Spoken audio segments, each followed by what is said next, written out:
आज शुणा उपन्यास दक्षिणावर्त भाग 9। औपन्यासिक शांतनु कुमार आचार्य। धोबाबुढ़ा घर महाजन घर को पाठचक्र उठिबा बाबाजी को जिते सहज और स्वाभाविक कार्यटीए परि मनेला प्रकृत में सेमिति नथिला। समुदाय कामटी ए कौन कलु कहलु बाबाजी पहले बुढ़ा धोबा ही उठेला कथाटी को और बाबाजी को खुंटा देला बड़ी स्वर रे कहला, काम जाग्रत हेलाणी तो भितर बाबाजी एणिकी जा संसार कर काम शब्दटी को उच्चारण करू करू देहरे गोटे अपूर्व पुलक अनुभव कला बाबाजी। आउ से कारण से धोबाबुढ़ीर अपेक्षार उत्तर देलानी। केतेबेले गुम मारी बसी पछरे से बुझेबा चेष्टा कला कथाटी को। धोबाबुढ़ा को आउ कहिला से धनी माने महाजन माने भी बसिबे एई पतंगरे तेबे छाए व्यापीबए। ता पाटिरू एतिके न बाहरुणु संगे संगे मुंड टेकिला शब्दटी।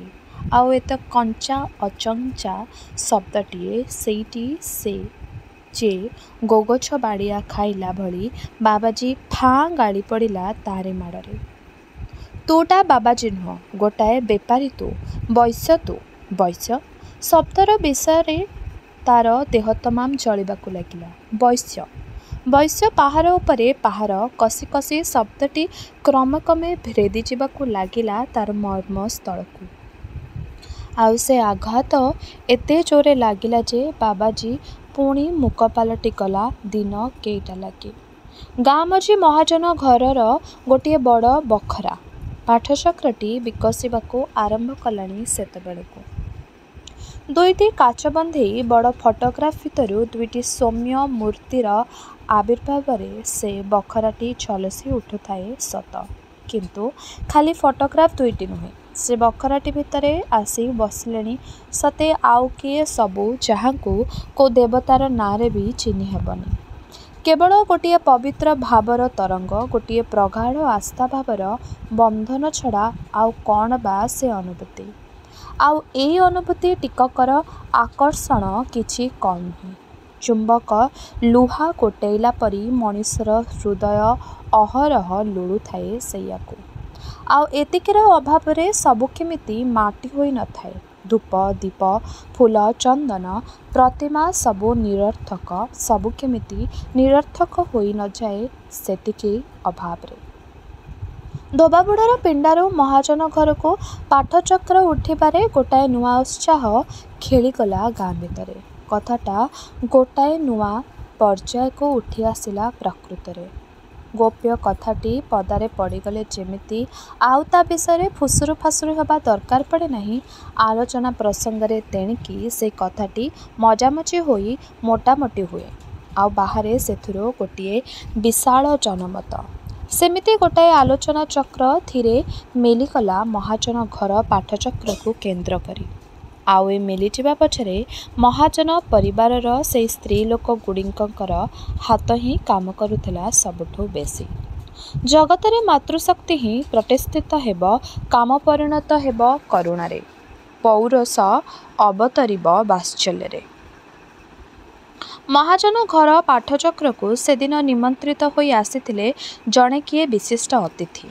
तांकर वक्तृता शुणी सारी धोबाबुढ़ा धोबणी आ बाबाजी फेरुथिले घर को रातिरे। हठात धोबाबुढ़ा गोटे विकल स्वर रे कांदिबाकू आरंभ करदेला। तार कांदर कारण रहिला नाही। से काहाको जेते पचारिले भी बाटजाक ताकू जेते बुझाइले भी बुझिला नाही। से खाली कांदिला छोट पिलांक परी कई कई होई। सारा राति कटिकला। सकाळु उठी काम को बाहरिला बेलकू धोबाबुढ़ा डाकिला बाबाजी को आ पचारिला, कौन से शब्दटी रे बाबाजी भूलीगली बा कहूनु टिके। चपकी पड़िला बाबाजी, कौन कौ शब्द आबाकाबा हे पचारिला। से हसीदेला धोबाबुढ़ा आउ अतीतर प्रेम कथा मने पकई केमिति गोटे लाजरा साहस रे मनीष सेमिति स्वप्न मत दिसे। सेमिति दिसी दिसला गला ता आखि। केतेबेले के मने पकाए आपण को आपे कहला से करुणा खासा शब्दटीए बाबाजी काली राति जाक कंदेई देला मते रे। कौन से कि जिनिस एमिति बा ए शब्द गुड़ाक एतिके कहू कहू बाहरी गला से नित्यदिनिया कामरे मैला लुगा संग्रह ता पछे पछे बाबाजी भी बाहरी जाउथिला ता कामरे। एतिकी से आउ जाउनाही थोबा ठुटको हिज फट हिज ठो मंत्र रे सिद्धि पाइलाणी से केबेठो। तार मौन पणिया भांगिबा दिनठू से एबेकू धरिछि गोटाए नुआ काच अगरबत्ती तैयारी। पहिले सुबास आउ ए सुबासरू जन्मिब सत्यजुग। अहर्निशी हेइछि एइले तार विश्वास। सुबास आउ सत्यजुग एई जोड़िए शब्द को आश्रा करी बंचुची से एइले। पहिले पहिले अगरबत्ती तैयारी पे तार किछि अभिज्ञता नथिला, किंतु दिने धोबाबुड़ा ताकू डाकी नहीं गला अन्य गार जड़े लोक पाखकू। अगरबत्तीर जड़े नामजादा कारीगर आउ बेपारी से। हजार हजार टंकार बेपार थिला तार से विद्यारे। ए मो पुआ बाबाजी ए आसीछे आपणकठो गंध विद्या शिखिबा पाई। कौन कहूछे जानते क्या? सुबासरू जन्मिब सत्यजुग। आहा कि मधुर भावे चमकी पड़ेला लोकटी। सते कि केबे ना केबे सुनिथिला से सही शेष शब्दटी किंतु जाइथिला भूली। कौन कहल?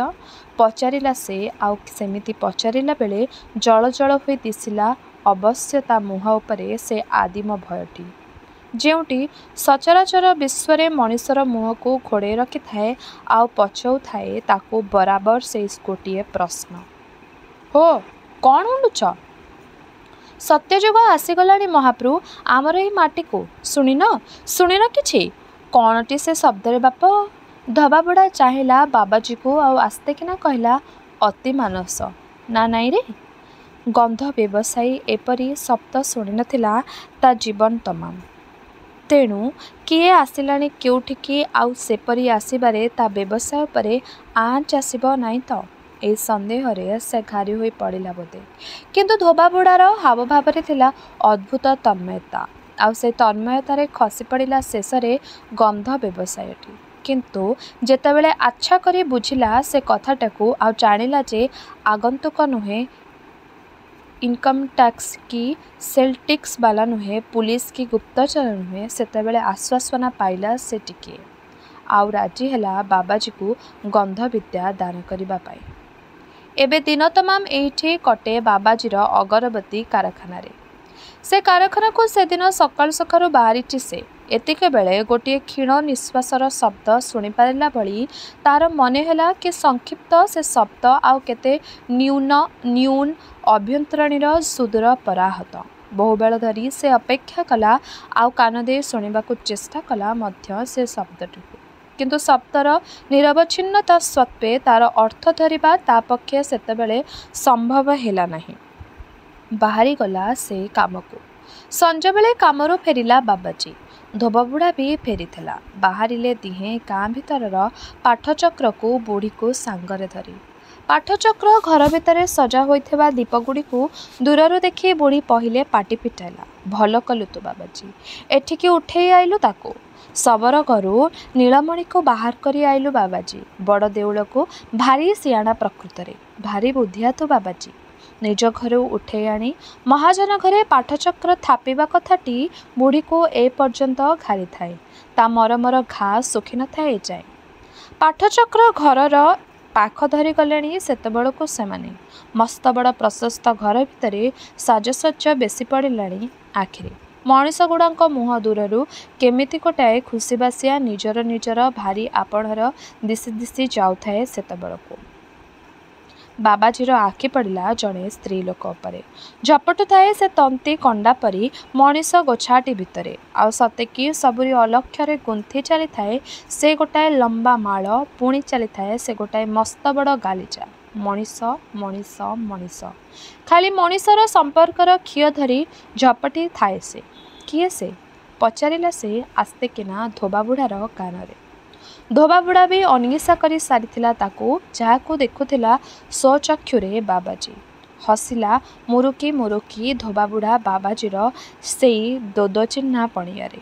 अटकी गला टिके से भाबिबा पे। तापरे खूब भाबी चिंती मुह खोलिला से एई तो सेई जाहाको महाजन पाइछि झियो रूपरे बाबाजी। महाजनर बड़ झियो। याको चिन्हिनु बोली कहूछु तू? मुरुकी हसिला धोबा बुढ़ा। किंतु परिहासरे नुहे बाबाजीर हावभाव को आजिकाली आउ से परिहास करूनी, बरं से हावभावर किछि गोटाए इंगित सतेकी बाहरुछि। एमिति मन करी आहाबी अपेक्षा करी रहुछि से। महाजनर ए झीटी को बाबाजी जे चिन्हि नथिला ता नुहे, किंतु जेतेबेले ता आखिरे पड़ी जाए से दोदोचिन्ह हेला भली कौन गोटाए चिंतारे डूबी जाए आपे आपे।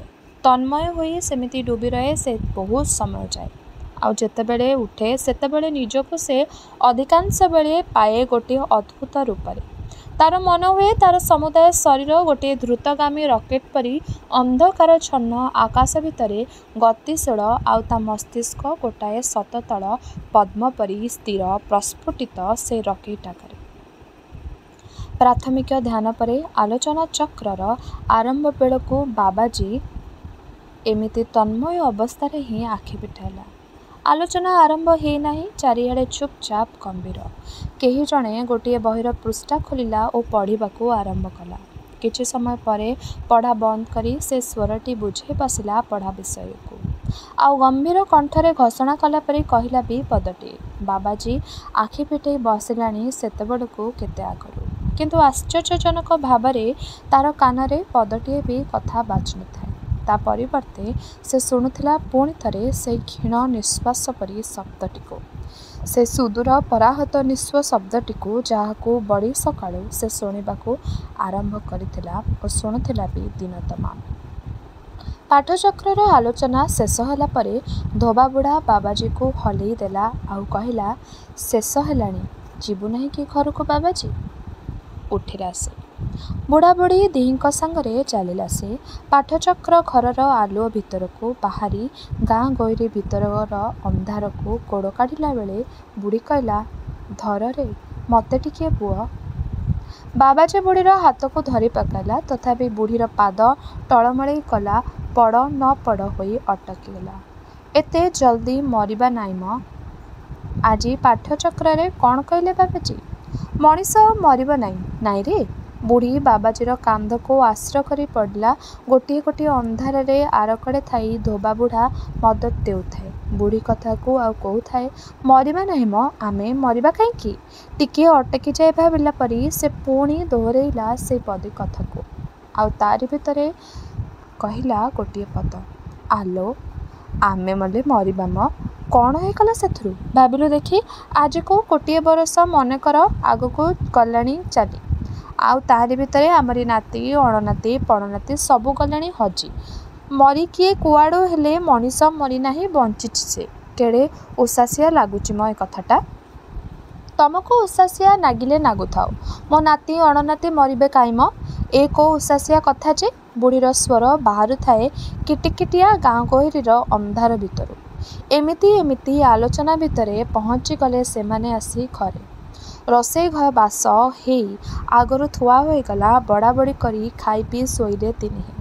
काहेकि केजाणी राति पाहांता को चाउकिना निद भांगी गला बाबाजीर। उठी बसिला से। कानेला से पहिले ता चारि पाखकू, तापरे से सुदूर जागा को जोठू से शुणिथिला निश्वास गला काली। चारिआड अद्भुत भावे शब्दहीन मनेहेला तार। गोटे भीषण भय आउ आशंका आपणा छाए भरीगला ता छाती भितरे। मौसा मौसा, माउसी माउसी डाकिला से बड़ पाटी कले। निबुज होई बंद होइतिबा घर कबाट से पाखु। आउ तापरे भाविनेला से जवाब बोधे मिलिब नाही। एमानंकर काहींकि केजाणी भाविला से एमिति बा, किंतु पहिले शुणागला हाईटिए बुढ़ीर, ता पछकू बुढ़ार। कबाट खोली पदा को बाहरिले दिहिंके दिहे आगला अगली पछली पछली। सतेकी कोउ कालू देखि नाई एमिति आखिरे अनाइला बाबाजी पहिले सेई हळटिए मनीषंकु। तार से चाहाणीर भाषाटी को बुझिबाकू लागिला नाई मुहूर्ते भी बुढ़ा को। बुझी पारिला से हसीदेला आउ सिंदूरा फटा आकाश आड़कू अनेई देला मात्रे कहला गोटे अतूट विश्वासर स्वर रे, सतेकी मरिनु रे आमे बाबाजी, डर ना मो पुओ, डर ना रे। केही जेते जुआड़े अछ आम नाती नातुणी अणनाती पणनाती माने ठाकुर पा कहिचेनी मरिबेनी, आउ मरिबेनी केही कहि नांती कि रे। किंतु ଏସବୁ ସତ୍ତ୍ୱେ ହିରଣ୍ମୟ ପାତ୍ର ତଳେ ସତ୍ୟର ମୁହଁ ଘୋଡ଼େଇ ରହିଥାଏ ସେହିପରି ପୂର୍ବପରି। ଏହିଠାରେ ଶେଷ ହେଲା ଔପନ୍ୟାସିକ ଶାନ୍ତନୁ କୁମାର ଆଚାର୍ଯ୍ୟଙ୍କ ଉପନ୍ୟାସ ଦକ୍ଷିଣାବର୍ତ୍ତ। ଆଗାମୀ ଅଧ୍ୟାୟରେ ଏ ଉପନ୍ୟାସଟିର ଅବଶିଷ୍ଟ ଭାଗଗୁଡ଼ିକୁ ଆମେ ଶୁଣିବା। ରହିଲି, ନମସ୍କାର।